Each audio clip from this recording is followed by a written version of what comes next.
পাঁচটি বিষয়ের উপর পরীক্ষা দিয়ে আমাদেরকে যদি আমরা দুনিয়া থেকে যদি যাইতে পারি, পাঁচটি বিষয়ের উপর পরীক্ষা দিয়ে ইহকালীন জীবনে শান্তি, পরকালীন জীবনে মুক্তি পেয়ে আমার আল্লাহ আমাদের সকলকে জান্নাতের মালিক বানায় দিবে।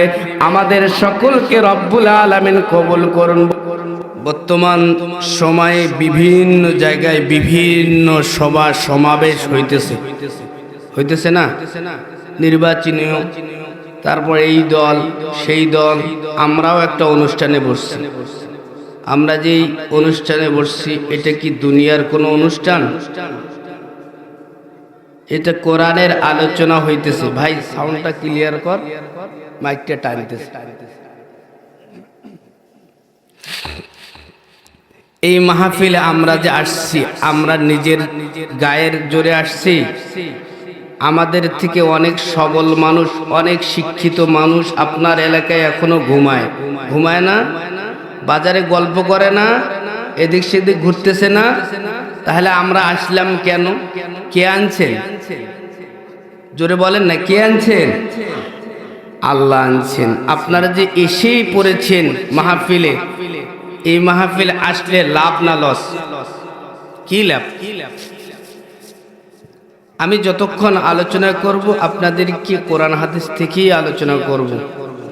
এদিক সেদিক মনোযোগ দেওয়ার কোনো কারণ নাই। গল্প কিচ্ছা বলবো না, মজা পাবেন ইনশাআল্লাহ। কারণ কোরআনের আলোচনা মজাদার আলোচনা, আছে না নাই? অন্য আলোচনায় কোনো মজা অল্প সময়, কিন্তু কোরআনের আলোচনা সব সময় মজাদার। সুবহানাল্লাহ বলেন না? অনেক মানুষ আছে মাহফিলে আসতে পারে নাই, আমরা আসলাম। আমাদেরকে কে আনছেন? একটু জোরে বলেন না, কে? আমি অল্প সময় আলোচনা করব, বারবার যদি ঠেলতে হয় তাহলে আপনাদের লস হবে, আমার লাভ। একটা কথা দুইবার বললাম, সময় চলে গেল। কি বুঝলেন? সেজন্য একবার বলবেন। আমাদেরকে এই মাহফিলে জান্নাতের বাগানে আসার সুযোগ করে দিলেন কে? তো মাহফিলে যেহেতু এসেই পড়েছেন, এই মাহফিলগুলোতে আসলে লাভ না লস? কতগুলো? একটা বলেন। বহুত তো অনেক জানেন। এক নম্বর লাভ, এই মাহফিলে যতক্ষণ থাকবেন কোনো গুনাহ হবে? হাহু জোরে বলেন, গুনাহ হবে? আশঙ্কা আছে? একটা মানুষ নামাজে দাঁড়াইছে, আল্লাহু আকবার, নামাজের মধ্যে অশুদ্ধ পড়তেছে, আলেম ওলামা সাক্ষী বলেন নামাজে অশুদ্ধ পড়লে নামাজের মধ্যে সওয়াব হবে? কি হবে? নামাজ অশুদ্ধ হয়ে যাবে, ভেঙে যাবে। নামাজ ভাঙার কারণ 19টি। কয়টি? তার মধ্যে এক নম্বর কারণ, নামাজ যে কারণে ভেঙে যায় সে কারণটি হলো নামাজে অশুদ্ধ পড়া। কি? তাহলে নামাজে দাঁড়িয়ে যদি না কোরআন ভুল পড়েন, তাহলে নামাজে দাঁড়িয়েও গুনাহ হয় কি হয় না? কোরআনের আলোচনা, কোরআন যে জায়গা থেকে আলোচনা করবেন, কোরআনের আয়াত যদি ভুল পড়েন, বক্তা হোক শ্রোতা হোক, যদি অশুদ্ধ পড়ে, সওয়াব হবে। সেজন্য আমরা যারা আলোচক, আগে তাদের কোরআন শুদ্ধ হওয়া জরুরি, দরকার আছে না নাই? আল্লাহ সকলকে বুঝার তৌফিক দান করুন। সকলে বলুন আমিন। সম্মানিত সুধী, আপনারা এখানে আসছেন, এখানে আসলে কি লাভ? এক নম্বর লাভ, জীবনের একটা সময় আপনার আমল নামায় কোনো গুনাহ লেখা থাকবে, শুধু নেক আর নেক। মাওলাই করিম কাল কিয়ামতের ময়দানে যখন বান্দাদেরকে ওসিলা খুঁজে মাফ করার জন্য চেষ্টা করবে, তখন দেখবে বান্দার একটা সময়, হায়াতের একটা মুহূর্তে কোনো গুনাহ নাই, আল্লাহ বলবে যা বান্দা তোরে মাফ করে দিলাম। সুবহানাল্লাহ। এক নম্বর লাভ, কোনো গুনাহ হবে। বাইরে থাকবেন, অপর নারীকে দেখছেন, মনের অজান্তে কোনো চেষ্টা ছিল না, চাহিদা ছিল না, কিন্তু দেখেই ফেলছেন। চোখ কারো কথা শুনে ভালো জিনিস দেখলে আবার তাকাই দিচ্ছে। এটা চোখের স্বভাব। এটা আমাদের পিতা আদম নবী আলাইহিস সালামও দেখেছিলেন। জান্নাতের মধ্যে যখন আব্বাজানের পাশে আম্মাজানকে বানিয়ে রাখা হয়েছে, আব্বাজান আম্মাজানকে দেখে আবার তাকায়। আল্লাহ বলে, এই থাম, আগে বিবাহটা হয়ে যাক তারপর। এটা চোখের স্বভাব। যে মানুষ বলে আমি দেখি না, ওই মানুষ শয়তান না হলে ফেরেশতা। যে মানুষ বলে আমি দেখি না, আমার নজর ভালো, সে মানুষ শয়তান না হলে ফেরেশতা, দুইটার এক পথ। তাহলে যেই কথাটা বুঝাইতে যাচ্ছি, এই মাহফিলে বসবেন, কোনো গুনাহ হবে, এটা একদম বললাম। অন্য জনসভায় যাবেন, অন্য অনুষ্ঠানে যাবেন, যত অনুষ্ঠান হোক, কোরআনের অনুষ্ঠান ব্যতিরিক্ত যত অনুষ্ঠানে যাবেন, গুনাহ হওয়ার আশঙ্কা আছে, কিন্তু কোরআনের মাহফিলে কোনো গুনাহ হবে। 2 নম্বর লাভ, কোরআনের মাহফিলে আমি আমার দাদার বাড়ির কিচ্ছা বলবো, জোরে বলেন, মামার বাড়ি, শ্বশুর বাড়ি, কিসের কথা হবে? কোরআন থেকে আলোচনা হবে। কোথা থেকে? কোরআনের এক একটা অক্ষর শুনলে লাভ না লস? কত লাভ? হ্যাঁ, রমজান যে আসতেছে সামনে, রমজান মাসে আরো বেশি লাভ আছে না নাই? কোরআনের এক একটা অক্ষর শুনলে আমার নবী বলেন, মদিনাওয়ালা পয়গম্বর বলেন, ক্বালান নবী সাল্লাল্লাহু আলাইহি ওয়াসাল্লাম, মান ক্বারা হারফাম মিন কিতাবিল্লাহি ফালাহু বিআশরি আমসালিহা। আমার আপনার পয়গম্বর, আদরের নবী, মদিনাওয়ালা নবী বলেন, কোন মানুষ যখন কোরআনের এক একটা অক্ষর শুনে আর বলে, আর যদি আমল করার নিয়ত থাকে, আমার আল্লাহ পাক রব্বুল আলামিন এক একটা অক্ষর শোনার বদলায় বান্দা বান্দির আমলনামায় কমপক্ষে 10টি করে নেক দিয়ে দেয়। সুবহানাল্লাহ। এখন একটা প্রশ্ন, 10 লিখতে গেলে 1 ছাড়া 10 হবে? 1 2 3 4 5 6 7 8 9 10। তাহলে 1 থেকে শুরু হয়, 1 থেকে শুরু হয়। 10 লিখতে গেলে 1-এর প্রয়োজন আছে না নাই? আচ্ছা বলেন, একটা অক্ষর শুনলে 10টি নেক, একটি নেক কত বড় জানেন কেউ? আহু বলেন, জানেন? আজকের মাহফিলের এটাই সফলতা। যদি এখান থেকে জেনে যান একটা নেক কত বড়, এইটা যদি জানার পরে আমল করতে পারেন, আর কোনো কিছুর দরকার নেই, এটাই যথেষ্ট। সব আলোচনা একদিনে হয় না, একদিনে সব কিছু বলা সম্ভব না। আচ্ছা বলেন, আপনারা জানেন একটা নেক কত বড়? কথা বলেন, জানেন? তা জানলেন না কেন? হ্যাঁ, অনেক বড়। কত বড়? আলুর মতো? কিসের মতো? আপেলের মতো না, আসমান আর জমিনের সমান। আপনাকে কে বলল? আন্দাজি কোনো কথা বলা যাবে না। কোরআনের আলোচনা, কোরআনে কোনো আন্দাজি কথা নাই। আপনি গুলি মারলেন ভুট্টা বাড়িতে, যে কোনো একটা ভুট্টাকে তো লাগবেই।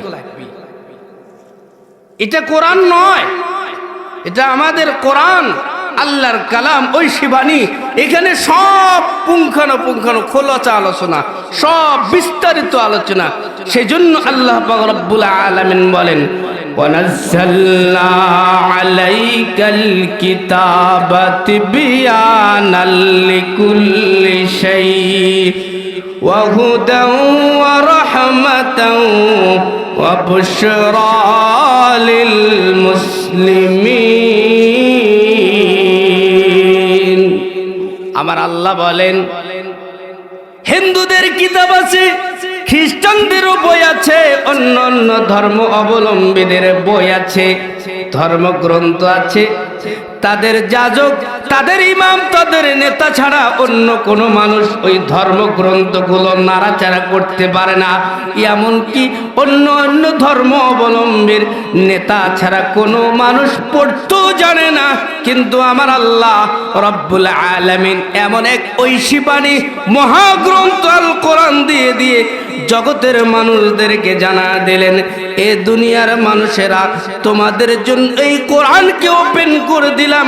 কার কি সমস্যা আছে কার কি ভেজাল আছে, সব ভেজাল সব সমস্যার কথা আমার কোরআনকে জিজ্ঞাসা করো। আমার কোরআন পরিষ্কারভাবে তোমাদের সমস্যার সমাধান দিয়ে দিবে। সুবহানাল্লাহ। আমরা কেমন মুসলমান, একটা নেক কত বড় এটা জানলাম না, কিন্তু দুর্ভাগ্যজনক বিষয় হলো সত্যি, যদি বলা হয় 1 লক্ষ টাকা ব্যাংকের মধ্যে রাখলে কত টাকা সুদে পাওয়া যায়, বলার মানুষের অভাব আসেনি, জানি না। 1 বিঘা জমি অথবা 1 দনের মাটি বন্ধক রাখলে, ঠিকা রাখলে কত টাকা পাওয়া যায় তাও জানি। আলুর কেজি কত টাকা কম বেশি হচ্ছে তবুও জানি। দুর্ভাগ্যজনক বিষয় হলো জান্নাত যেই বিষয়টির উপর মাপকাঠি হবে, যেই আমলের বিষয় নিয়ে জান্নাতে যাব, ওই জান্নাতে যেতে গেলে অনেক নেকের প্রয়োজন বন্ধু। তার মধ্যে একটা নেক কত বড় আমি আপনি জানলাম না, আবার দাবি করি আমরাও মুসলমান। একটা নেক কত বড় এই কথাটা জানলাম না কেন? জানার দরকার আছে না নাই? হাত তুলে দেখান, জানার দরকার আছে না নাই? লিল্লাহে তাকবীর। এটা হলো শব্দ হইল মাইয়া মানুষ 3টে এক জায়গায় ঝগড়া করলে এর থেকে বেশি হবে। মাইয়া মানুষ মনে মনে হয়তো ছোট মানুষ, তো একজন বলছে আমারে, আমি যখন আসছি না এখানে, এত ছোট হুজুর, ছোট হুজুর। এটাও আল্লাহর দয়া, ছোট মানুষকে মঞ্চে, কোরআনের মঞ্চে কবুল করছে। এটা কার ওসিলায় হয়েছে? একটা তাকবীর হবে। এটা কি হবে? এই এলাকার, এই অত্র মহল্লার মহিলাগুলো জানুক এই মহল্লায় পুরুষ আছে, জানার দরকার আছে না নাই? লিল্লাহি তাকবীর। হয়নি। তাকবীর দেওয়ার সুন্নত তরিকা নিয়ম আছে। তাকবীর যখন দিবেন তখন আপনার হাত দুইটা আসমানের দিকে দিবেন। আল্লাহকে জানায় দিলাম, আল্লাহ আপনি হাত দিছেন, আপনারা সাক্ষী দিলাম আপনি ছাড়া কোনো বড় নেতা নাই। আছে? এখন তো অনেক নেতার আবির্ভাব। ওরে আল্লাহ, এই নেতা সেই নেতা। 15 বছরে কোনো নেতা খুঁজে পাওয়া যায়? এখন দেখুন যত নেতারে ভাই, আরো নেতা বাড়ুক, আমরা দোয়া করি, কিন্তু নেতাগুলো যেন ভালো হয়, কোরআনের পক্ষে কথা বলে। আমিন বলেন না কেন? লিল্লাহে তাকবীর। আল কোরআনের আলো, আল হাদিসের আলো, লিল্লাহে তাকবীর। একটা নেক কত বড় জানার দরকার আছে না নাই? মক্কা মদিনা গেছেন না? এখানে অনেক মানুষ আছে, আছে না নাই? হাজী সাহেব, মদিনার কাছেই একটা পাহাড় আছে। এটা কি আছে? পাহাড়। মক্কা মদিনা তো পাহাড়ের দেশ। আমার আল্লাহ আমারে নিচে রিসেন, মক্কা মদিনা পাহাড়ের দেশ। এই পাহাড়ের দেশ মক্কা মদিনা, মদিনার কাছেই একটি পাহাড় আছে, যেই পাহাড়টির নাম হলো উহুদ পাহাড়। কি পাহাড়? এই উহুদ পাহাড় দেখতে অনেক বড় লম্বা। একদিকে দাঁড়াইলে অপর দিকে দেখা যায় না, উপর দিকে তাকাইলে কত দূর যে মাথা চলে গেছে দেখা যায় না। ওই পাহাড়ের কাছে অনেকগুলো সাহাবীর কবর। ওই সাহাবীর গুলোর কবরের কাছে দাঁড়ায় কোন মানুষ যদি দোয়া করে, নবী বলেন দোয়া করতে দেরি, আমার আল্লাহ দোয়া কবুল করতে একটা মুহূর্ত দেরি করে না। সুবহানাল্লাহ। ওই পাহাড়টির নাম হলো তুর পাহাড়। যে পাহাড়ের কাছে আমার আল্লাহ একটা যুদ্ধ সংগঠিত করেছেন। সেই পাহাড়টি দেখতে অনেক বড়। মুফাসসিরিন ইকরাম, মুহাদ্দিসিন ইকরাম লেখেন 6 কিলোমিটার ডিসটেন্স ওই পাহাড়টি। তার মানে পাহাড়টির আয়তন লম্বা দিক থেকে অনেক বড়। ওই পাহাড়টির থেকে মিশরে আরেকটি পাহাড় আছে, যেই পাহাড়ে আমার আল্লাহ কালিমুল্লাহ মুসা কালিমুল্লাহর সাথে কথা বলতেন। আমার আল্লাহর সাথে মুসা কালিমুল্লাহ কথা বলতেন। একটা প্রশ্ন করলে হাজার হাজার জবাব দিত মুসা। ওই পাহাড়টির নাম হলো তুর পাহাড়। উহুদ পাহাড়ের থেকে তুর পাহাড়টা আরো অনেক বড়। আমার আপনার পয়গম্বর তিরমিজির হাদিসের মধ্যে বলেছেন, কোন মানুষ যখন ধুলির আসন অথবা অন্য অন্য সময় কোরআনের একটা অক্ষর পড়ে, আমার আল্লাহ এক একটা অক্ষরের বদলে 10-10টি করে নেক দিয়ে দেয়। আমরা বললাম, ওগো পয়গম্বর হাবিব মদিনাওয়ালা নবী, আপনি বলেন এক একটা নেক কত বড়? নবী সেই আয়নাটা স্বচ্ছ করে দিয়েছেন, পরিষ্কার করে দিয়েছেন। এ দুনিয়ার মানুষেরা তোমরা জেনে নাও, আল্লাহ পাক রব্বুল আলামিন কাল কিয়ামতের ময়দানে যখন আপন বান্দা বান্দিগুলো জাহান্নামের দয়রায় চলে যাবে, আমার আল্লাহ আপন বান্দা বান্দিদেরকে জাহান্নাম থেকে মুক্তি দেওয়ার জন্য এক একটা নেককে তুর পাহাড়ের সম পরিমাণ বড় বানায়া দিয়ে আমাদেরকে জান্নাতের মালিক বানা দিবে। সুবহানাল্লাহ। তাহলে একটা নেক কত বড় বলেন না? তুর পাহাড়ের সমান। কত বড়? কত বড়? আসুন আর ভূমিকা না, একটু আলোচনা করি। তাফসীর মাহফিল লেখছেন যেহেতু, তাফসীর একাডেমি একটু আলোচনা করে আমারে সহযোগিতা করুন, আল্লাহরে খুশি করুন, জবান খুলুন আর পড়ুন, আউযু বিল্লাহি মিনাশ শাইতানির রাজিম। অনেক মানুষ বলতেছে, না মুই কেন পড়ে যাই, হুজুর আছে হুজুরে পড়ুক, বলতেছে না। সোনালী সুযোগ গড়লেন চাষ। আল্লাহর কোরআনের মাহফিলে বসতেও যদি আপনি জবান খুলতে না পারেন, কপাল পরা। সোনালী সুযোগ গড়লেন চাষ। সকলে পড়ুন, বিসমিল্লাহির রহমানির রহিম।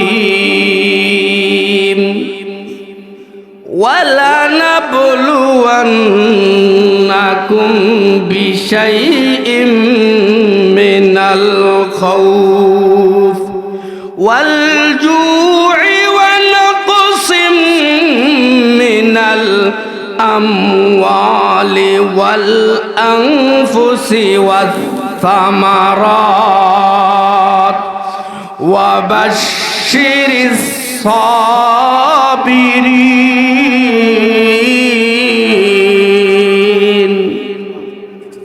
বাবারে,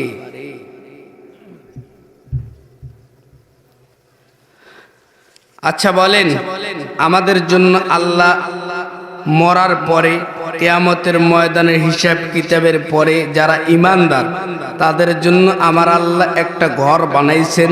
নামটা কি বলেন না? কি? জান্নাত কি এমনিতে এমনিতে আল্লাহ দিবেন? দুনিয়ার মধ্যে অনেক মানুষ বড়লোক হয়, হয় না? কেউ সুদ খেয়ে হয়, কেউ ঘুষ খেয়ে হয়, কেউ আবার জেনার টেন্ডারবাজি নিয়ে হয়, কেউ আবার রাস্তার রিলিফ বেড়ে দিচ্ছে এই কারণে হয়, কেউ আবার বিধবাদেরকে ঠগে হয়, কেউ আবার জমির দালালি করে হয়, কেউ আবার জমি ঠকায়া নিয়ে হয়, হয় না? কেউ আবার লেখাপড়া করে পাশ করে চাকরি করে হয়, হয় না? দুনিয়ায় মানুষ বড়লোক হয়, শান্তিতে থাকে, সুখে থাকে। তো মরার পরে একটা জিন্দেগি আছে না নাই? মরবো না তো? আমরা মরবো না, এটা কোনো কথা হইলো? আমরা আবার মরি? আমরাও মরবো, এটাও মরা লাগবে।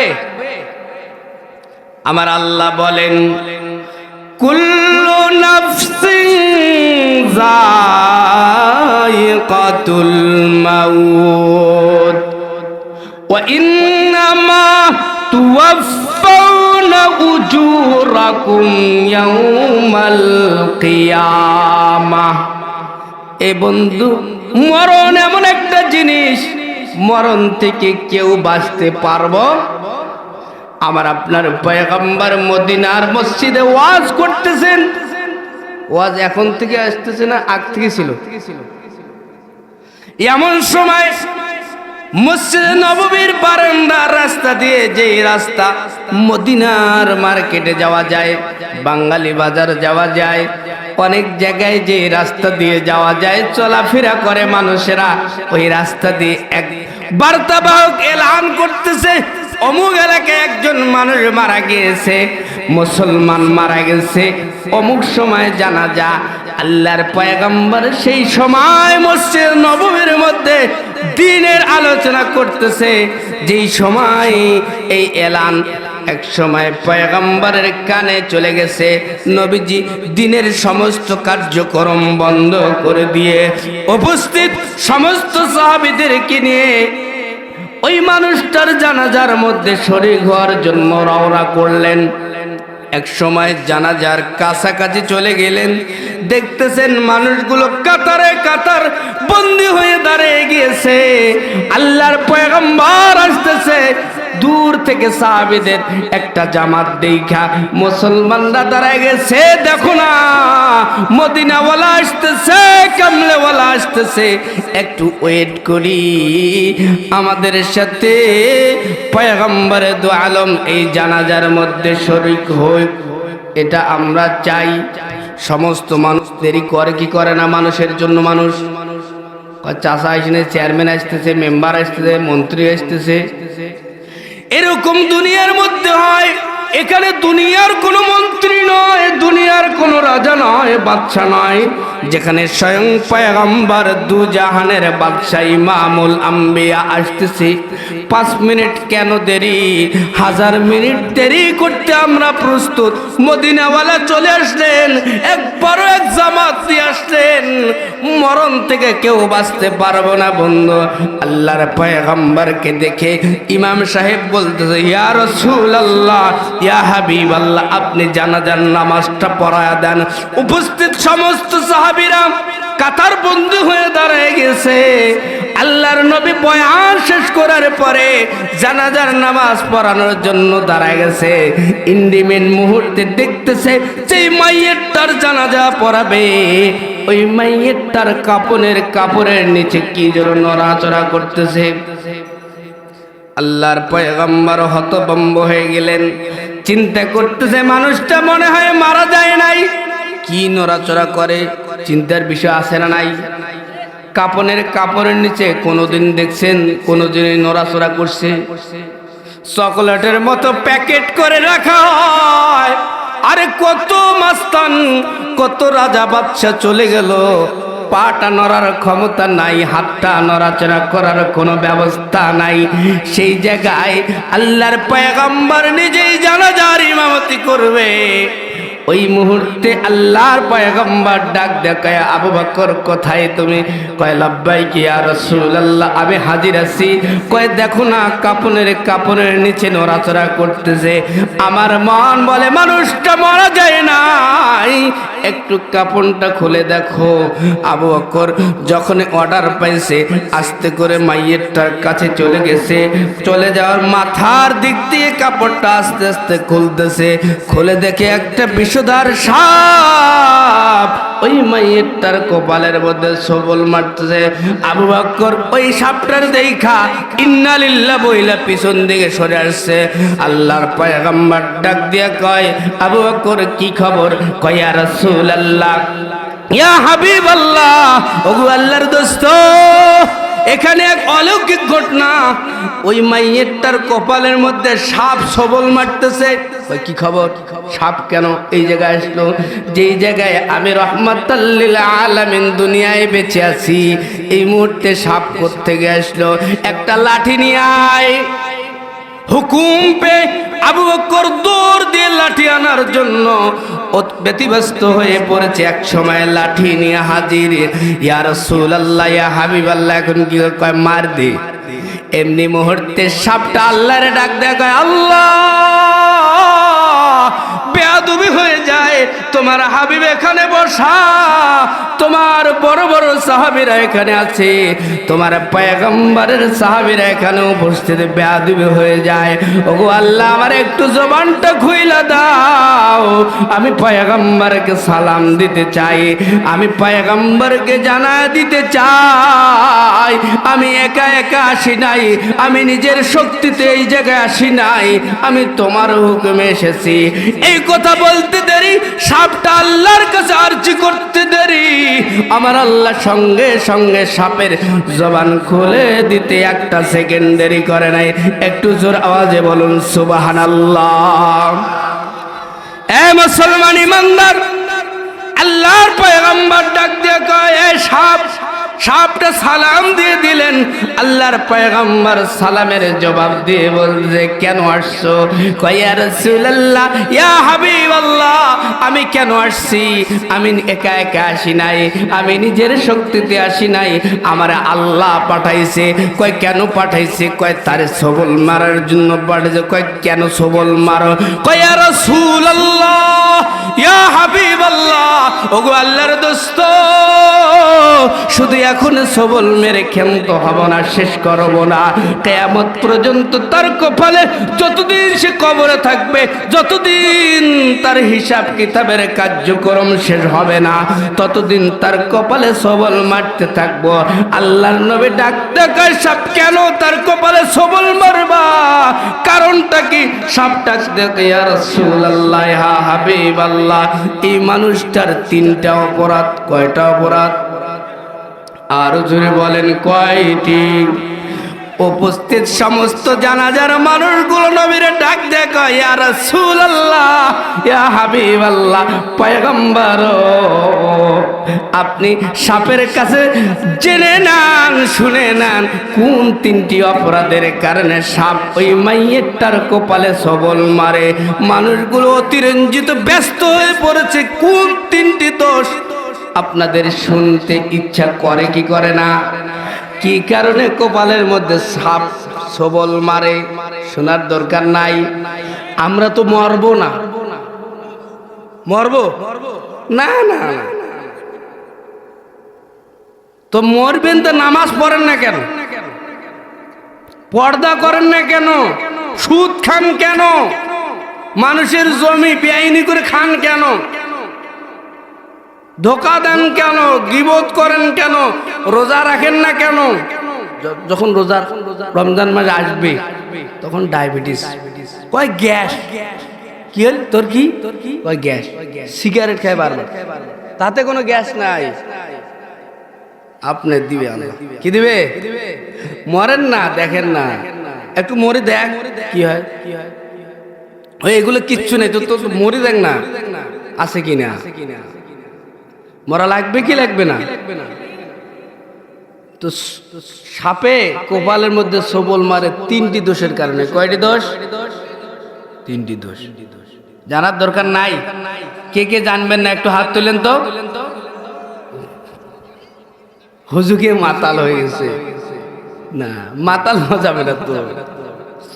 জানার দরকার আছে, এগুলো শিক্ষণীয় আলোচনা, যে এই পাপগুলো করা যাবে না, এই দোষগুলো করা যাবে না। আসুন, কোরআনের এক জবরদস্ত আয়াত পড়েছি। এই আয়াতের মধ্যে আল্লাহ বলে, আমি জান্নাত দেব মানুষদেরকে, কিন্তু পরীক্ষা করব। কিন্তু কি করব? পরীক্ষা করব। কে কার আমল ভালো, কে পিওর আমল নিয়ে আসছে আমার কাছে। অনেক মানুষ বলে ওরাও জান্নাতে যাবে, যারা 1000 কোটি টাকা মেরে দিয়ে চলে গেছে। শুধু আমি একদলকে ইন্ডিকেট করে বলতেছি না, এর আগে যারা ছিল তারা তো চুরি করেনি, করে নাই তো, যারা আসবে তারাও করবে না। চোর ডাকাত দিয়ে ভরা। কোরআনের আইন ছাড়া এই চুরি বন্ধ হওয়া সম্ভব? আরে জোরে বলেন, সম্ভব?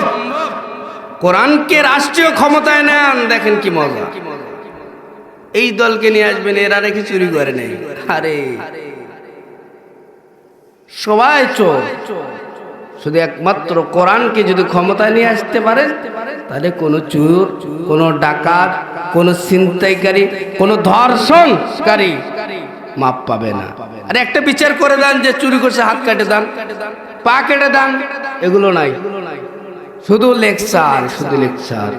এক জবরদস্ত আয়াত পড়ছে, আবার আল্লাহ বলেন এ দুনিয়ার মানুষেরা, দুনিয়ার মধ্যে মানুষের পরীক্ষায় অনেক সাবজেক্ট, একটা অঙ্ক সাবজেক্ট আছে না নাই? বাংলা নাই, ইংরেজি, ভূগোল, পাটিগণিত, বীজগণিত, অনেক সাবজেক্ট। সমস্ত সাবজেক্টের উপর পরীক্ষা দিয়ে পাশ করে তারপর আসতে হবে। আমার আল্লাহ বলেন আমিও দুনিয়ার মানুষদের মাঝে পরীক্ষা নেব 5টি বিষয় নিয়ে। কয়টি বিষয়ের উপর পরীক্ষা হবে? জোর বলেন কয়টি? হাতের আঙ্গুল কয়টি? নামাজ কয়েক? ইসলামের মূল ভিত্তি কয়টি জিনিসের উপর জানেন? কি কি? কালিমা, নামাজ, রোজা, হজ, যাকাত। জানেন না? বলেন না। কালিমা, নামাজ, রোজা, হজ, যাকাত, এই 5টি মূল। নামাজ কয়েক? বলেন না। ফজর, জোহর, আসর, মাগরিব, ইশা। বলবেন এটা হুজুর আসলে কি ওয়াজ করলো, আস্তে আস্তে ওয়াজ করলো, কেমন ওয়াজ করলো, ভালো করতে পারলো না। ভালো খারাপের ধার ধারি না। আমি আপনাদের কাছে ভালো চাই না, আমি আপনাদেরকে একটা মেসেজ দিতে চাই। আমার আল্লাহ 5টি বিষয়ের উপর পরীক্ষা নেবে। কয়টি? এই 5টি বিষয়ের উপর পরীক্ষা দিয়ে কেউ যদি পাস করতে পারে, তার জন্য আমার আল্লাহ অনাদি অনন্তকাল যেই জীবনের শুরু আছে আর শেষ নাই, ওই জীবনে একটা জান্নাত দিবেন। আদনা ইমানদার, একদম ভ্যান চালক, কৃষক, দিনমজুর, ছোট থেকে ছোট, এরকম একজন ইমানদারের জন্য আমার আল্লাহ 10 দুনিয়া বরাবর জান্নাতের ব্যবস্থা করছে। এই 5টি বিষয়ের উপর পরীক্ষা দিয়ে পাশ করতে হবে। কয়টি? কিচ্ছা বলতেছি, এই সময় অনেক মানুষ উঠাউঠি করবে, শয়তান খোসলাইতেছে, কোরআন আলোচনা শুনিস না, এদিকে যা ওদিকে যা, এর সাথে দেখা কর, ট্যাঙ্গি মারিয়া। আমার আল্লাহ বলেন 1 নম্বর সাবজেক্ট, আর বেশি সময় নেওয়া যাবে না। পড়েন বিসমিল্লাহির রহমানির রহিম। ওয়ালা নাবলুওয়ান্নাকুম বিশাইইম মিনাল খাউফ। 1 নম্বর যে সাবজেক্টটার উপর পরীক্ষা নেবেন, সেই সাবজেক্টটার নাম হলো ভয়। কি নাম? বাংলা, অঙ্ক, কি নাম? বলেন না, কি নাম? খাউফ শব্দের অর্থ হলো ভয়। সূরা বাকারাটা খুলবেন, খুলে তাফসীর দেখবেন, শানে নুজুল পড়বেন। আমার আল্লাহ এই আয়াতটি কেন নাজিল করলেন, এ বন্ধু বিস্তারিত বলার সুযোগ নাই। যদি ভয়ের উপরে এই আয়াতের শানে নুজুল বলতে যাই, অনেক সময়ের প্রয়োজন, শুধু বাংলা তরজমাটা করে সামনের দিকে যাব। এ বন্ধু যদি লম্বা সময় পাওয়া যাইত, তাহলে একটা আয়াতের উপর কমপক্ষে 5টি বিষয়ের উপর জানা দরকার, তবে আপনি পুঙ্খানু আলোচনাটা বুঝতে আপনি সক্ষম হবেন। কিন্তু যেহেতু সময়ের অভাব, সেজন্য আমার আল্লাহর পক্ষ থেকে আমারে অর্ডার দেওয়া হয়েছে, এ মুফাসসির, এ বক্তা, এ দায়ী, যখন তোমরা আলোচনা করবা সময় সংক্ষিপ্ত আগে বাংলা তরজমাটা বলে দাও। আবার আল্লাহ বলেন দুনিয়ার মানুষেরা রে, তোমরা দুনিয়ায় এসছো, আমার আল্লাহ একটা বাঁশ বানাইছে, গাছ বানাইছে, ভেড়া বানাইছে, ছাগল বানাইছে, গরু বানাইছে, আসমান বানাইছেন, জমিন বানাইছেন, অযথা এমনিতে বানাইছে? কোন উদ্দেশ্য আছে না নাই? একটা পিপিলিকা বানাইছে, তবু তার উদ্দেশ্য আছে। আমার আল্লাহ বলেন আফা হাসিবতুম আন্নামা খালাকনাকুম আবাসা ওয়া আন্নাকুম ইলাইনা লা তুরজাউন। এ বান্দা, আমি যা কিছু তৈরি করেছি, সমস্ত কিছু বানানোর পিছনে আমার উদ্দেশ্য একটা, আর আমার বান্দা বান্দীদেরকে বানাইছি, এর উদ্দেশ্যটা ভিন্ন না একই? আমাদেরকে আল্লাহ বানাইছে এক উদ্দেশ্যে, গরুকে যে উদ্দেশ্যে বানাইছে। পৃথিবীর সমস্ত জিনিস আমাদের জন্য বানাইছে। কার জন্য? এই জোরে বলেন, কার জন্য? গরু আমার খেদমত করবে, মহিষ আমার জন্য, সব কিছু আমার জন্য। আসমান জমিনের সমস্ত কিছু যত জিনিস আছে সমস্ত জিনিস আমার খেদমতের জন্য আমার আল্লাহ বানাইছেন। ও বান্দা, তোমারে বানাইছি শুধু আমার ইবাদতের জন্য। সেজন্য আমার আল্লাহ বলেন, বান্দা ইবাদত করবে ঠিক আছে, আমার কাছে পরীক্ষা দিতে হবে। পরীক্ষা দিয়ে যদি পাশ করতে পারো বান্দা, আর কষ্ট করা লাগবে না। দুনিয়ার সামান্য জীবন, দুনিয়ার 50 বছর, দুনিয়ার 60 বছর, দুনিয়ার 70 বছর যদি এই পরীক্ষা দিতে পারো, আমার আল্লাহ বলেন, বান্দা আবাদুল আবাদ তোরে একটা অনন্ত শান্তির জীবন দেব। একটু জোর আওয়াজে বলুন সুবহানাল্লাহ। একটা তাকবীর হবে। আমি বুঝতেছি চতুর্দিকে শয়তান ঘুরতেছে। চতুর্দিকে কি ঘুরতেছে? আপনাদেরও একটু ঘুম ধরছে। লিল্লাহে তাকবীর, জোরে জোরে লিল্লাহে তাকবীর। নামান। এক নম্বর সেই সাবজেক্টের উপর আমার আল্লাহ পরীক্ষা নেবেন। সেই সাবজেক্টটার নাম হলো ভয়, খৌফ। কি ভয়? হুজুর ভয় আবার কি জিনিস? ভয় হলো একটা জিনিসের নাম। মানুষ সাপ দেখে ভয় খায়, মানুষ বিজলি চমকাইলে ভয় খায়, মানুষ রাতের অন্ধকারে পথ চলতে ভয় খায়। খায় না? একা একা চলতে গেলে ভয় লাগে কি লাগে না? দুশ্মনের ভয় আছে। আমার আল্লাহ বলে, গোলাম রে, সেই ভয়ের কথা আমি এই কোরআনে বলি নাই। আল্লাহ আপনি কোন ভয়ের কথা বললেন? আমার আল্লাহ বলেন, ওয়ালা নাবলুওয়ান্নাকুম বিশাইইম মিনাল খাউফ। এ বান্দা বান্দি, একটু জেনে নাও, কোরআনটা ক্লিয়ার ভাবে শুনে নাও। আমার আল্লাহ বলেন, দুনিয়ার ভয়ের কথা আমি বলি নাই। ইমানদার বান্দা বান্দি, তোমরা যখন ইমানের উপরে অটুট থাকবা, 5 ওয়াক্ত নামাজ পড়বা, রোজা রাখবা, হজ করবা, যাকাত দিবা, ভালো ভালো কথা বলবা, মানুষ তোমার উপরে মামলা দিবে। মানুষ কি দিবে? মামলা দিবে। এই মুরব্বিটা এইভাবে যায় কেন রে? এর উপর মামলা লাগাও, হামলা কর, এর জমি আত্মসাৎ কর। এজন্য বাড়ি থেকে বাইর হইতে পারে না, কারো দিনের দাওয়াত দিতে না পারে। আমার আল্লাহ ডাক দিয়ে বলে, এ বান্দা, এইরকম ভয়কে আমি এই জায়গায় বুঝাইছি। দুনিয়াতে যখন ইমানদাররা চলাফেরা করে, কালিমার দাওয়াত দিতে যায়, বিভিন্ন রকম ষড়যন্ত্র চলে। আমার আল্লাহ বলেন, বান্দা, এই ষড়যন্ত্রের যদি দাঁত ভাঙ্গা জবাব দিয়ে তোমার জিন্দেগিটা শেষ করে আসতে পারো, সামান্য জীবন। কতটুক জীবন? সামান্য, সামান্য, সামান্য। কত সামান্য? এর কোনো হদ নাই, এর কোনো নিরাপত্তা নাই। কত সামান্য জীবন, কে কখন মারা যাব জানি না। আমার আল্লাহ বলেন, বান্দা, যত প্রকার চাপ ক্রিয়েট করা হোক না কেন, কোরআনের রাস্তা থেকে, হাদিসের রাস্তা থেকে এক পরিমাণ এদিক সেদিক যাওয়া যাবে না। যেমনি ভাবে সাহাবায়ে কেরাম আজমাইনগণ ইমানের পক্ষে ছিলেন। একটা ঘটনা বলেই আমি সামনের পয়েন্টের দিকে যাব। আল্লাহর পয়গম্বরের জামানার পরে হযরত ওমর ফারুক রাদিয়াল্লাহু তাআলা আনহুর জামানার একজন সাহাবী, নাম তার হলো আব্দুল্লাহ বিন হুযাইফা। কি নাম? ভয় বুঝাইতেছি। আব্দুল্লাহ বিন হুযাইফা নাম সাহাবীর। এই আব্দুল্লাহ বিন হুযাইফা রোম সম্রাট এর দরবারে গিয়েছেন। যুদ্ধ চলাকালীন অবস্থায় মুসলমানদেরকে গ্রেফতার করা হয়েছে। রোম সম্রাটের দরবারে আব্দুল্লাহ বিন হুযাইফা সহ বিভিন্ন সাহাবীরা গ্রেফতার হয়ে গেল। রোম সম্রাট আব্দুল্লাহ বিন হুযাইফার সামনাসামনি কথা বলে ডাক দেয়া কয় কালিমা সার নচেত জীবন চলে যাবে।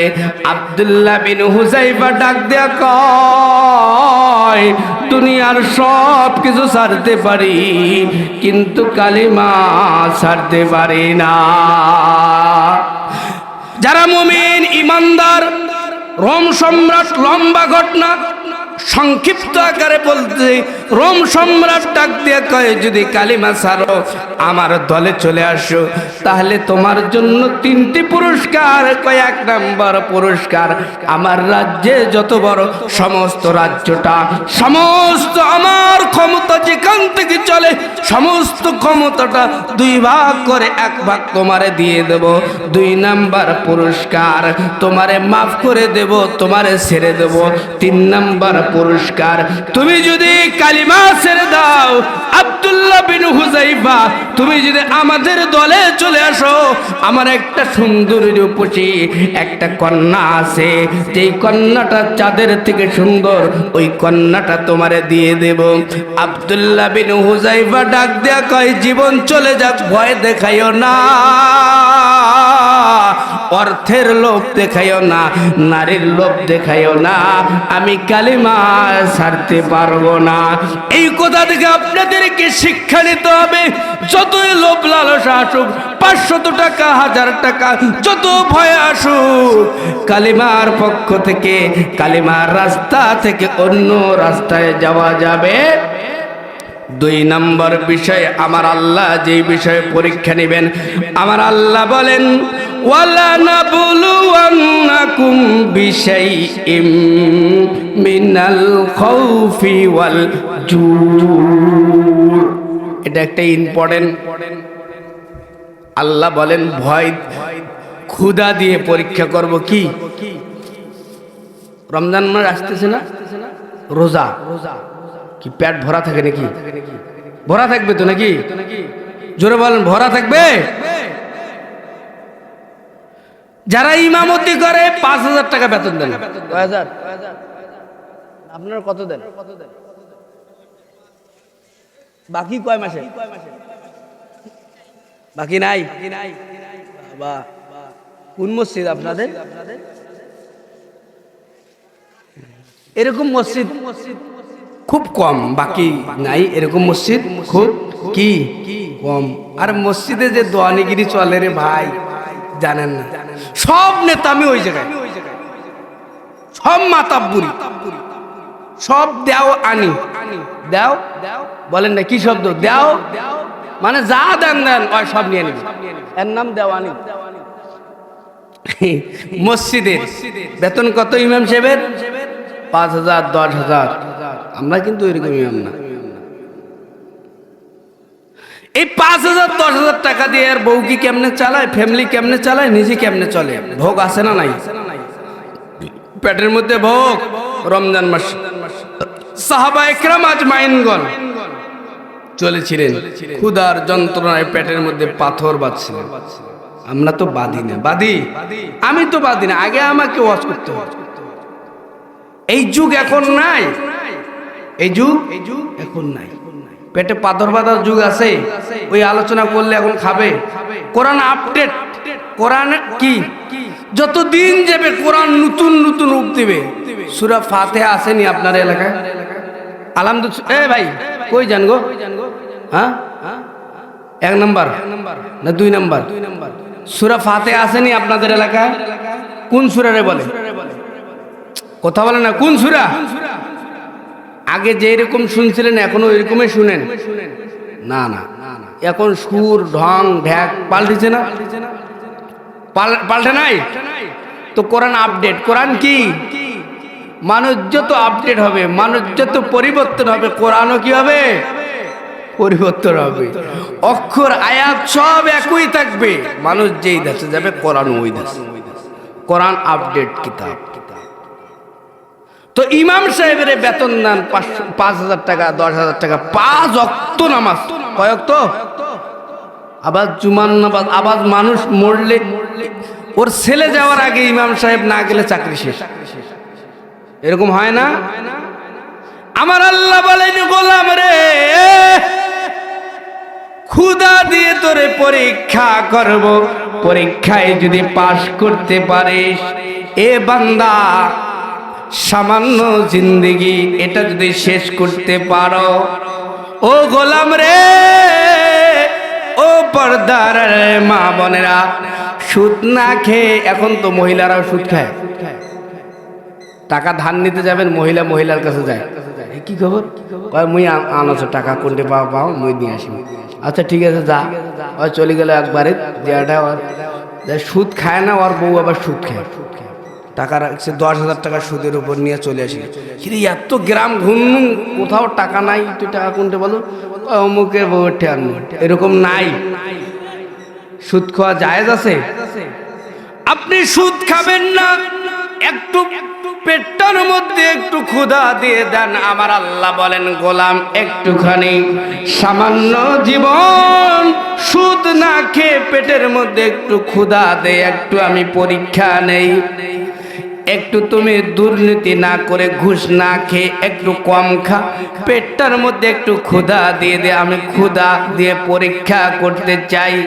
যেমনি ভাবে হযরত বেলাল রাদিয়াল্লাহু তাআলা আনহুকে আমি পরীক্ষা করেছিলাম, যেমনি ভাবে সুমাইয়া খাব্বাব খুবাইবকে আমি পরীক্ষা করছি, ওই রকম ভাবে এ বান্দা, এ পর্দার মা বোন, এ কেশবপুরের মুসলমান, রংপুরের মুসলমান, আমার আল্লাহ বলেন ক্ষুধা দিয়ে আমি পরীক্ষা করব, যদি তুমি ক্ষুধা নিয়ে আমার ইবাদত 100-তে 100% করতে পারো, যত ভোগ আসুক, যত প্রকার কষ্ট আসুক, তোমার ছেলে তোমারে দেখতে পারে না, তুমি ভালোভাবে সংসার চালাইতে পারো না, তার মানে তুমি দুর্নীতির মধ্যে সংযুক্ত নাই, তুমি সুদ খাও না, এ বান্দা তোমার উপর অনেক রকম টর্চার আসবে, তুমি যদি এই ক্ষুধার উপরে 100% পরীক্ষা দিয়ে সামান্য জীবন পার করে দিতে পারো, আমার আল্লাহ বলে বান্দা তুই সামান্য জীবন পার করে আসবি কবরে, আমার নবী বলেন আল কবরু রাউযাতুম মির রিয়াজিল জান্নাহ আও হুফরাতুম মিন হুফারিন নার, কবরে আসতে দেরি, ভ্যান চালক কষ্ট করে আসছো, ও কৃষিজীবী কষ্ট করে আসছো, সমস্যা নাই, কবরে আসতে দেরি, কবরটা জান্নাতের বাগান হইতে দেরি হবে না। সুবহানাল্লাহ। বিশাইইম মিনাল খাউফি ওয়াল জু'i ওয়া নাকসিম মিনাল আমওয়াল ওয়া নাকসিম মিনাল আমওয়াল, আমার আল্লাহ বলেন বান্দা তোরে ধন সম্পদ দিয়ে পরীক্ষা করব, কি দিয়া, জোরে বলেন, ধন সম্পদ, কোটি কোটি টাকার মালিক, ওরও 2টা হাত, আমারও 2টা হাত, ওরও 2টা পা, আমারও 2টা পা, ওরও 2টা চোখ, আমারও 2টা চোখ, কিন্তু কোটি কোটি টাকার মালিক, আমার হাজার হাজার টাকা নাই, তার মানে কোটিওয়ালা বানাইছেন কে? কোটি কোটি টাকার মালিক বানাইছেন আল্লাহ। আমার আল্লাহ বলেন কোটি কোটি টাকা দিয়ে আমি তোমারে পরীক্ষা করতে চাই। কি করতে চাই? আর কোটি কোটি টাকার পর বলে দেয়ার ইজ নো গড, আল্লাহ বলতে কিছুই নাই। কই আল্লাহ বলতে কিছুই নেই, পালারও সময় নেই। কোন দিক দিয়ে যে কে পালায় কোনো খোঁজ খবর, কোন দিক দিয়ে যে কে যায় কোনো খোঁজ খবর নেই। আমার আল্লাহ বলেন টাকা দিয়ে আমি পরীক্ষা করব, দেখব তোর উপর হজ ফরজ হয়েছে, হজে যাস কিনা। অনেক মানুষ আছে না বুড়া, হজে যায় না, হজ ফরজ হয়েছে, এরকম দাজ্জাল নাই? এ জোরে কর, দাজ্জাল নাই? হজ ফরজ হয়েছে, যদি হজ না করে মারা যায় এ জান্নাত যাবে, এরকম কোনো গ্যারান্টি আছে? তো তোর টাকা কে খাবে রে? তোর টাকার কি দাম আছে? আচ্ছা একটা বাস্তব কথা বলি আমি, বাস্তব, কোরআন হাদিস পরে বলি, একটু বাস্তব বলি। যে মানুষটা টাকা বেশি রেখে দুনিয়া থেকে যায়, মারা যায়, কোথায় যায়? আর বড় লোকরা তো দেশে মরার সময় পায় না। বড় লোক যারা কুটিয়াল, তারা সিঙ্গাপুরে যায় মারা যায়। কি রে ভাই কই মারা গেল? দেশে মরার টাইম নেই, দেশে মরা কি নাই, এরকম বড় লোক যারা। আচ্ছা বলেন কোটি টাকার মালিক হজ না করে মারা গেছে, কোথায় যাবে? কোথায় যাবে? জাহান্নাম। হজ ফরজ হয়েছে, হজ না করে মারা গেলে জাহান্নাম যাবে। কোটি টাকার মালিক যাকাত দেয় না, কোথায় যাবে? আমার আল্লাহ বলেন ওয়াল্লাযীনা ইয়াকনিজুনা আয-যাহাবা ওয়াল ফিদ্দাতা ওয়ালা ইউনফিকুনাহা ফি সাবিলিল্লাহ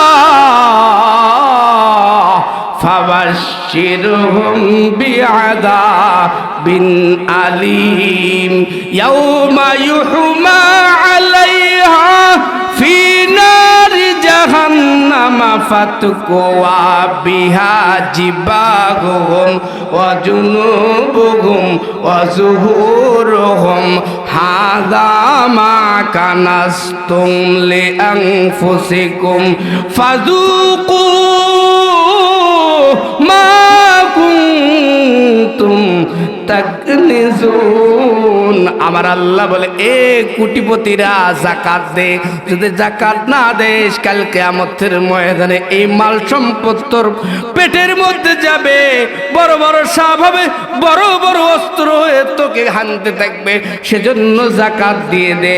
যারা কোটিপতি টাকা রেখে মারা যায়, বাস্তব যে কথাটা বলতে চেয়েছিলাম, যারা কোটি কোটি টাকা রেখে দুনিয়া থেকে চলে যায়, আপনার সাক্ষী দেন কোটি কোটি টাকা রেখে চলে গেছে, তার ছেলে মেয়েরা বেশি কাঁদে না যে টাকা রেখে যায় নাই তার ছেলের মেয়েরা বেশি কাঁদে? যে টাকা রেখে দুনিয়া থেকে চলে গেছে, কোটি কোটি টাকা রেখে চলে গেছে, আর একজন ভ্যান চালক সে টাকা রেখে যায় নাই, বলেন কাজ ছেলে মেয়েরা বেশি কান্না করে? তার মানে বেশি টাকা রাখলে এই বিপদ। আমার আল্লাহ সেই জন্য বলেন বান্দা টাকা দিলাম, ধন সম্পদ দিলাম, পরীক্ষা করব, যদি পরীক্ষাতে 100 নাম্বার পেয়ে পাস করতে পারো সামান্য জীবন, একটু মানুষ চিন্তা কর, তোর যা যা দিয়েছি তারও তা দিয়েছি। এ বান্দা তোরে কোটি কোটি টাকা দিলাম, একজনের দিলাম না, সে আমার কাছে বারবার সিজদা দেয় চাই। তুই কেমন ব্যাকুল বেয়াদব গাদ্দার, একবারও আমার কদমে সিজদা দিস না। কোটি কোটি টাকা নিয়ে নারী নিয়ে ফুর্তি করে, টেন্ডারবাজি করে, মানুষের অর্থ আত্মসাৎ করে, বড় বড় কোটি কোটি টাকা নিয়ে অর্থ আহমিকা দেখায়। আবার আল্লাহ বলেন বান্দা পরীক্ষা করতেছে টাকা দিয়ে, এই টাকার সঠিক ব্যবহার যদি না করো বান্দা, কালকে কিয়ামতের ময়দানে কিন্তু হিসাবের কাঠগড়ায় দাঁড়াইতে হবে। এই হিসাব থেকে মুক্তি পাওয়ার জন্য আমরা যারা টাকাওয়ালা আছি, যাদের উপর হজ ফরজ হয়েছে হজ করতে হবে, যাদের উপর যাকাত ফরজ যাকাত দিতে হবে, দান সদকা করতে হবে, গরিবদেরকে দিতে হবে। না হবে না? গরিবদেরকে টাকা দেওয়া লাগবে না? অন্য আলোচনায় ঢুকার সময় নেই। আমার আল্লাহ বলেন গরিবদের, ও বড়লোক তোমার টাকার মধ্যে একটা অংশ গরিবদের হক আছে। কয় হকটা কোন থেকে পাইলো? আমার আল্লাহ বলেন কোত্থেকে পাইলো? আমি যে দিয়েছি সে থেকে দিয়ে দাও। এটা আলাদা সাবজেক্ট এ মুসলমান। সেজন্য আমরা যারা ধনী আছি, টাকাওয়ালা আছি, টাকা দিয়ে আল্লাহ পরীক্ষা করবে। কি করবে? আমার আল্লাহ বলেন ওয়ানাকাসিম মিনাল আমওয়ালি ওয়াল আনফুস। আমার আল্লাহ বলেন গোলাম রে, তোরে ছেলে দিছি, ছেলে দিয়ে পরীক্ষা করব। আমাদেরকে আল্লাহ ছেলে দেয় নাই, মেয়ে দেয় নাই। এমন কোনো মানুষ নাই আপনাদের এলাকায় 15 বছর বিয়ে হওয়ার হয়েছে একটা ছেলে নেই, এরকম মানুষ নাই। মানে বাচ্চা হয় না হয় না হয় না এরকম মানুষ নাই। হাজার হাজার টাকার মালিক। আপনাদের বদরগঞ্জের ইতিহাস বললে ফুরাবে না। এই কাছে বদরগঞ্জ এক মানুষ, আমার মুসল্লি, ইঞ্জিনিয়ার, বড় মাপের ধনী, রংপুরে 4-5টা বাড়ি, সুন্দর ফ্যামিলি, ইঞ্জিনিয়ার ছিলেন, বড় বড় কোম্পানির ইঞ্জিনিয়ার ছিলেন, কোটি কোটি টাকার মালিক। নাম বললে এখানে অধিকাংশ মানুষ চিনবেন। এই মানুষটার কোনো বাচ্চা নেই। বলেন না বাচ্চা দেওয়ার মালিক কে? একটু জোর আওয়াজে বলা যায় না কে? বাচ্চা না দেওয়ার মালিকও ছেলে দেওয়ার মালিক, মেয়ে দেওয়ার মালিক আমার আল্লাহ বলেন আউযুবিজুহুম যুকরানা ওয়া ইনাসা ওয়া ইয়াজআলু মান ইয়াশাউ আকিমা। গোলাম রে, বাচ্চা আমি দেই, যাকে ইচ্ছা ছেলে দেই, যাকে ইচ্ছা মেয়ে দেই। কোনো পীরের ক্ষমতা নাই কাউকে বাচ্চা দেওয়ার, কোনো নেতার ক্ষমতা নাই কারো ছেলে দেওয়ার, কারো মেয়ে দেওয়ার। বাচ্চা দেওয়ার একমাত্র মালিক যিনি, তিনি হলেন আমার আল্লাহ। কে বলেন না কে? বাচ্চা দেন আল্লাহ। আর আমরা পীরের কাছে বাচ্চা চাই। আপনাদের এদিকে মাজার নাই? মাইয়া মানুষ পুরুষ মানুষ একসাথে মাজারে যায়? নাই, দেখেন নাই? চোখে আঙ্গুল দিয়ে দেখা দেব?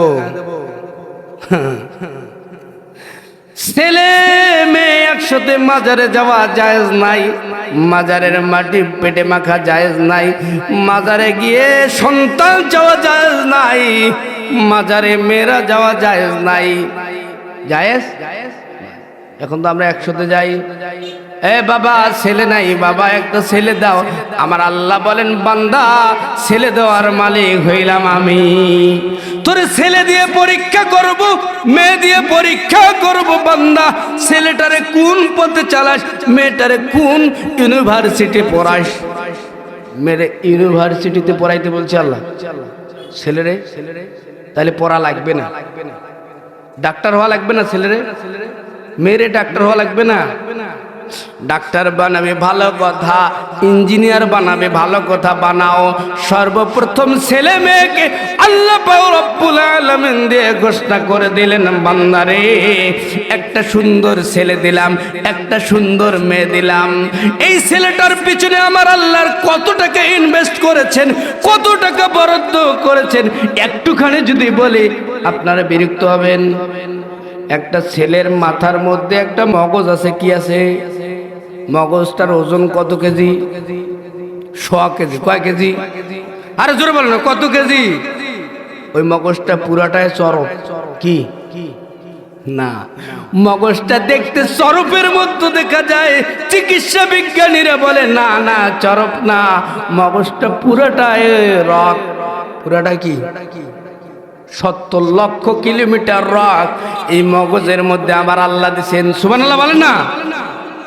এই মগজটার দাম চিকিৎসা বিজ্ঞানীরা বলেন দুনিয়ার মধ্যে যদি কোনো মানুষ মগজটা বিক্রি করে, কমপক্ষে এই মগজটার দাম হলো 7.5 কোটি টাকা।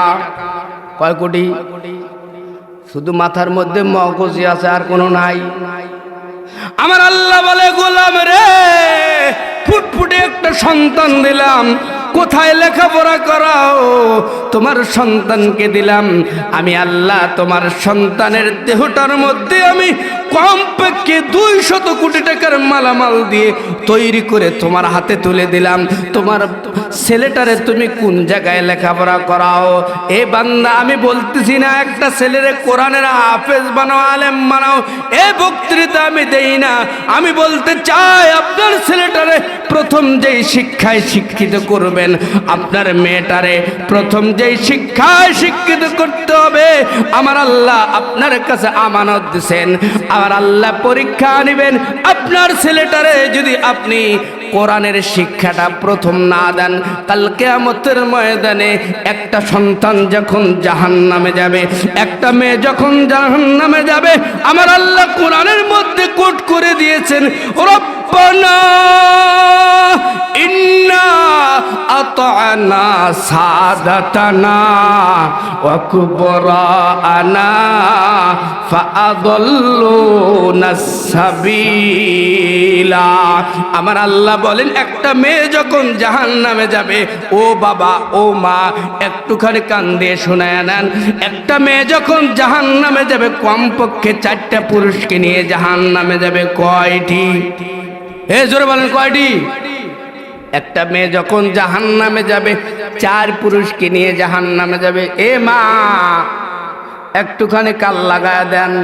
একটা মেয়ে যখন জাহান্নামে যাবে চার শ্রেণীর পুরুষকে নিয়ে জাহান্নামে যাবে। সেজন্য মেয়েটারে প্রথম যে শিক্ষা দিবেন কোরআনের শিক্ষা দিবেন। কোরআনের শিক্ষা যদি দিতে পারেন, মেয়েটা অন্য জায়গায় ফিল্ডিং মারবে, অন্য ছেলের সাথে পার্কে যাবে, চোখ মারবে, এদিক সেদিক ঘুরবে না। যেই মেয়েটার দেহের মধ্যে, যেই মেয়েটার সিনার মধ্যে প্রথম আল্লাহর কোরআন ঢুকে যাবে, এই মেয়েটা জেনার কাজ করবে না। ওই মেয়েটার পেট থেকে আমার আল্লাহ আব্দুল কাদের জিলানীর মতো সন্তান দুনিয়ার মধ্যে দিয়ে দিবে। জোরে জোরে বলুন সুবহানাল্লাহ। কিন্তু আজকে আমরা লক্ষ্য করে দেখতেছি, হাজারের মধ্যে 5টা মেয়ে ভালো পাওয়া যায় কিনা সম্ভাবনা খুবই কম। এরকম যদি চলতে থাকে, ও বাবারা, তোমরা আল্লাহর কোরআনটা একটু খুইলা দেখো। তুমি হাজী সাহেব, তোমার মেয়ে ভার্সিটিতে পড়ে, তোমার মেয়ে ডক্টর হয়েছে, ডাক্তার হয়েছে, ইঞ্জিনিয়ার হয়েছে, খবর নেও না, পর্দাও করে না। আমার আল্লাহ বলেন, কাল কিয়ামতের ময়দানে যখন ওই মেয়েটা জাহান্নামে যাবে, পর্দা না করার অপরাধে, নামাজ কাজা করার অপরাধে, জিনা করার অপরাধে যখন জাহান্নামে চলে যাবে, আমার আল্লাহ বলেন, রব্বানা ইন্না আতা'না সাদাতানা ওয়া কুবরানা ফাআদাল্লুনা সাবিলা। মেয়েটা জাহান্নামে যাবে, জাহান্নামের গেটের মধ্যে দাঁড়ায় যাবে, আয় আল্লাহ, ও মালিক, কি রে জাহান্নামের গেটের মধ্যে ওই নারী কান্না করে কেন? নারীটা ডাক দিয়ে বলবে, আল্লাহ, কয় কি খবর, জাহান্নামে চলে যাও? কয় না না না, আমি জাহান্নামে যাব না। কয় কেন যাবা না?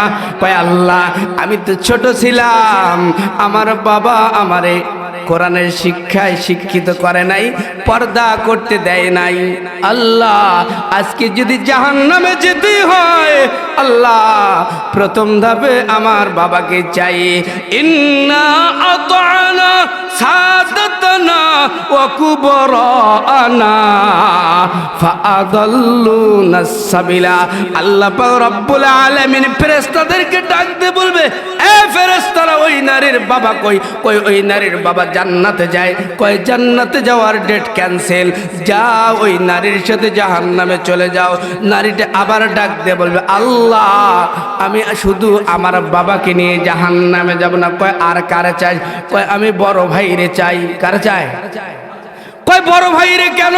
কয় আমার বাবা যখন ছিল না, সব দায়িত্ব আমার বড় ভাইয়ের কাঁধের উপর ছিল। আমার বাবার থেকে আমি আমার বড় ভাইরে বেশি ভয় করতাম। আয় আল্লাহ, আজকে যদি জাহান্নামে যেতে হয়, আমার বড় ভাই আমার শাসন করে নাই, পর্দা করতে বলে নাই। আজকে যদি জাহান্নামে যেতে হয়, আমার বড় ভাইকে ছাড়া আমি জাহান্নামে যাব না। জোরে জোরে বলুন নাউজুবিল্লাহ। তাহলে বড় ভাই আর বাবা, বড় ভাই আর বাবা, একটা নারী যদি জাহান্নামে যায়, 3 নম্বর সেই সিরিয়ালের মধ্যে সেটি হলো, আল্লাহ বলবে, এখন জাহান্নামে যা নারী, যা, আর বেশি কসাল করিস না, আর বেশি কথা বলিস না। জাহান্নামী নারীটা ডাক দিয়ে বলে, আল্লাহ, না না না, আমি জাহান্নামে যাইতে পারবো না। কয় আর কাকে চাও? কয় আল্লাহ, আমার স্বামী কই? স্বামী, স্বামীরে ছাড়া আমি জাহান্নামে যাব না। কয় স্বামীরে কেন? কয় আল্লাহ, যখন আমি নতুন বউ হয়ে বাড়িতে এসেছি, আমার স্বামীর বন্ধু বান্ধবরা এসেছিল, আমারে বারবার বলছে চা নিয়ে যা। আমার বন্ধুর সামনে, ওর বন্ধুর সামনে বারবার আমারে ধাক্কা দিয়ে নিয়ে গিয়েছে। আল্লাহ, আমার স্বামীর জন্য আমি পর্দা করতে পারি নাই। আজকে যদি আমার জাহান্নামে যাইতে হয়, আমি আমার স্বামী ছাড়া জাহান্নামে যাব না। আল্লাহ বলবে, ওর স্বামী কোথায়? এ মালিক দারোয়ান, যাও ওর স্বামীরে খুঁজে নিয়ে আয়। কয় ওর স্বামী তো হাজী সাহেব। কয় হাজী টাজি মানে মানি না, ওই নারীকে পর্দা করায় নাই, নামাজও পড়ায় নাই, ভালো পথে আদেশ দেয় নাই, সে কি করেছে তার স্বামী খোঁজ খবর নেয় নাই, তার কামাই খাইছে স্বামী, যা হাজি হইলে হবে না, যা তার স্বামীর ওর সাথে দিয়ে দে, কয় যা এখন জাহান্নামে যা, কয় আল্লাহ জাহান্নামে যাইতে পারবো না, যদি জাহান্নামে যেতে হয় মালিক আমারে বড় ছেলেটারে লাগবে, কয় কেন, কয় আমার স্বামী মারা গিয়েছিল, আমি কোথাও যাই না, আমি আমার বড় ছেলের দিকে তাকায়া তাকায়া দেখি আমার বড় ছেলে আমার ভালো পথে নেয় নাই, যদি জাহান্নামে যাইতে হয় তাহলে আমার বড় ছেলের সারা জাহান্নামে যাব না। এই কথাটাই আমার আল্লাহ এই আয়াতের মধ্যে বলেন। এ দুনিয়ার মানুষেরা, এ মুমিন বান্দা বান্দিরা, কোন মহিলা যদি জাহান্নামে যায়, আতানা সাদাতনা ওয়া কুবরানা ফাআদাল্লুনা সাবিলা, একটা নারী জাহান্নামে গেলে চারজন পুরুষকে নিয়ে যাবে, কয়জন? জোরে বলেন কয়জন? এক নম্বরে কে? এক নম্বরে আমি স্বামী, বলেন আমি স্বামী। এক নম্বরে আমি বাবা, এক নম্বরে আমি স্বামী, এক নম্বরে আমি বড় ভাই, এক নম্বরে আমি বড় ছেলে, মারে বেশি তত্ত্বাবধানে রাখি নাই। আমার আল্লাহ বলেন, এ দুনিয়ার পুরুষেরা একটুখানি সতর্ক হয়ে যাও, এই চারজন পুরুষকে ছাড়া একটা নারী কিন্তু জাহান্নামে যাবে না, নারীরা কিন্তু অল্প আমলে জান্নাতে যাবে। এ বন্ধু একটা কথা মাঝখান দিয়ে বইলা দেই, আমরা কিন্তু সৃষ্টি হয়েছে জান্নাতের বাহিরে। কোথায়? জান্নাতের। আর নারীরা কোথায় সৃষ্টি হয়েছে? জান্নাতের ভিতরে। বলে না কোথায়? আমার মা জান্নাতের ভিতরে তৈরি হয়েছে, আমার বোন জান্নাতের ভিতরে তৈরি হয়েছে, আমার স্ত্রী জান্নাতের ভিতরে তৈরি হয়েছে। সেজন্য আমার আল্লাহ তাদেরকে জান্নাতে যাওয়ার জন্য চারটি কাজের কথা বলছে।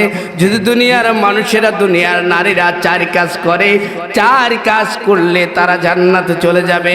এক নম্বর অল্প করে বলে দেয়, সামনে দুইটা পয়েন্ট বলতে হবে মুসলমান। আমার নবী বলেন, ক্বালান নবী সাল্লাল্লাহু আলাইহি ওয়াসাল্লাম, আল মারআতু ইযা সাল্লাত খামসাহা ওয়া সামাত শাহরাহা ওয়া আহসানাত ফারজাহা ওয়া আতাআত বালাহা ফালতাদখুল মিন আইয়ি আবওয়াবিল জান্নাতি শাআত। ও পর্দার মা বোনেরা, একটুখানি কাল লাগায় দেন, তোমাদের জন্য জান্নাতে যাওয়া সহজ। এক নম্বরে 5 ওয়াক্ত নামাজ। কয়ক্ত? বাজার করতে বলছি, চাকরি দল করা লাগবে। নারীরা টিভিটা খুললে দেখবেন এদের যা মিছিল, কি যে একটা অবস্থা। আমি হুজুর মানুষ, এগুলো বলাও যায় না, না বললেও যে নারীরা বেশি চিল্লাচিল্লি করে আসতে গেলে এদের কিন্তু বিয়ে হওয়া খুব সমস্যা হয়। কি বলেন?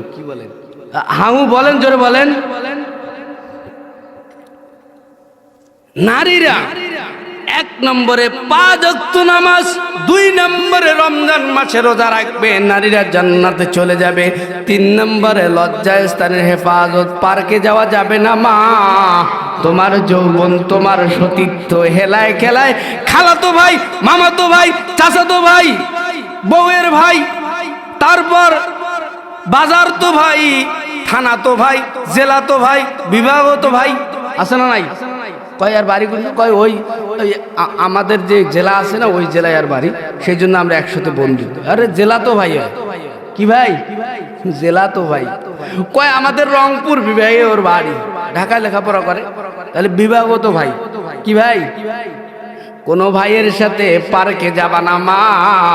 তোমার সতীত্ব যদি চলে যায়, ও সব কিছু ছেড়ে তোমার চলে যাবে, এটা 100% গ্যারান্টি। সেজন্য মা, হেলায় খেলায় লজ্জায় স্থান ব্যবহার করা যাবে না, বৈধভাবে বৈধ রাস্তায় ব্যবহার করতে হবে। ও পর্দার মা, 4 নম্বরে যেই জিনিসটার হেফাজত করতে হবে, বৈধ স্বামীর বৈধ হুকুম মানা লাগবে।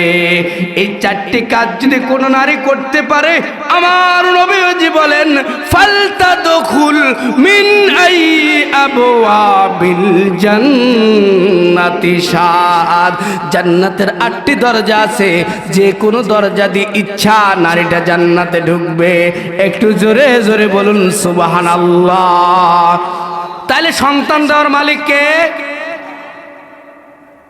সন্তান। সন্তান দিছেন একটা ছেলে, ছেলেটারে ভালোভাবে পড়াবেন, ছেলেটারে একটু নামাজি বানাবেন, তাবলিগে পাঠাবেন, একটু ভালো দলের সাথে তারে লাগাই দিবেন, একটু ভালো মানুষের সাথে তার বন্ধুত্ব করে দিবেন, একটু ইমাম সাহেবের কাছে পাঠাবেন ছেলেটারে, মেয়েটারে একটু মহিলা মাদ্রাসারে পাঠাবেন, মেয়েটারে একটু ভালো ভালো মহিলাদের সাথে যেন ঘুরে এরকম মহিলা বান্ধবী বানায় দিবেন, যে নর্তকী তার সাথে দিবেন না, ছেলেটারে যে গান করে বেড়ায় তার সাথে দিবেন না। আমার আল্লাহ বলেন ছেলে দিলাম, দিয়ে পরীক্ষা করব বান্দা, এই পরীক্ষায় যদি পাশ করতে পারো সামান্য জীবন, জীবন বড় সামান্য কি কয়। আমাদের জীবনের অবস্থা জানেন, লেখাপড়া করতে করতে 30 বছর চলে যায়। কয় বছর? একটা হিসাব, 30 বছর চলে গেল। মানুষের গড় আয়ু 60 বছর। কয় বছর? 60 বছর। 30 বছর চলে গেল, শেষ। তারপর চাকরি পাইতে পাইতে 40, তারপর বাচ্চা হইতে হইতে 45-50, তারপর বলে একটা বাড়ি করবো, একটা গাড়ি নেব, এই করব সেই করব, করতে করতে শেষ। কি হলো? দুনিয়া থাকার জায়গা নয়, দুনিয়া থাকার জায়গা নয়। দুনিয়া থাকার জায়গা না বন্ধু। আমার আল্লাহ বলেন ওয়ানাকসিম মিনাল আমওয়ালি ওয়াল আনফুসি ওয়াস সামারাত। 5 নম্বর যেই বিষয়টার উপর পরীক্ষা নেব, সেই বিষয়টার নাম হলো তোমারে আমি আল্লাহ জমিন দিলাম, ফল ফ্রুট দিলাম, বাগান দিলাম, ধান দিলাম, চাল দিলাম। ওয়াস সামারাত, বাগান দিয়েছি। আমার আল্লাহ বলেন বাগানের ফল ধ্বংস করে তোমারে পরীক্ষা করব। তুমি যেন কখনো না বলো এ বান্দা একটুখানি কাল লাগায় দাও রে বান্দা। তুমি মানুষ জমিনের মধ্যে ধান চাষ করো, আমার আল্লাহ বলেন মাঝে মাঝে ধান ধ্বংস করে দিয়ে তোমারে পরীক্ষা করব। ধানের মধ্যে বড় বড় পোকা লাগায় দিয়ে তোমারে পরীক্ষা করব। আপনাদের দিকে ধানের মধ্যে পোকা হয় না? তার মানে ধানের মধ্যে পোকা লাগায়া দিয়ে আমার আল্লাহ তোমার ইমানকে পরীক্ষা করে। আমার আল্লাহ যখন ধানের মধ্যে পোকা লাগে তখন আমরা সুন্দর করে বলি আয় আল্লাহ ধানগুলো এবার শেষ, এবার আমি কি খেয়ে বাঁচবো? আচ্ছা বলেন, ধান কি বাঁচানোর মালিক? ধান যদি না হয় তাহলে কি আমি খাবো না? খাওয়ান কে? বলেন না, কে খাওয়ায়? আমার আল্লাহ আপনার একটা গাভী দিছে, এখন বাজারে গিয়ে গল্প করেন 10 কেজি করে দুধ আমি দহন করি, এই গাভী আমি এই গাভীর থেকে দুধ থেকে অর্থ টাকা পয়সা অর্জন করি, এই টাকা দিয়ে আমি চলাফেরা করি। আমার আল্লাহ বলে বান্দা তোমারে আমি গাভীটা দিয়ে পরীক্ষা করতেছি, তুমি গাভীর দিকে আসক্ত হও নাকি আমার আল্লাহর দিকে আসক্ত হও? আমরা কিন্তু আল্লাহর দিকে আসক্ত না হয়ে গাভীর দিকে ধাবিত হই। আমার আল্লাহ বলে বান্দারে এ গোলাম, যখন তুমি গাভীর দিকে ধাবিত হয়ে তুমি যখন গাভীকে তোমার রিজিকদাতা বানিয়ে নিয়েছো, তুমি যখন তোমার চাষাবাদ জমিনকে রিজিকদাতা বানিয়ে নিয়েছো, ইচ্ছায় হোক আর অনিচ্ছায় হোক তুমি আমি আল্লাহর সাথে শিরিক করে ফেলছো।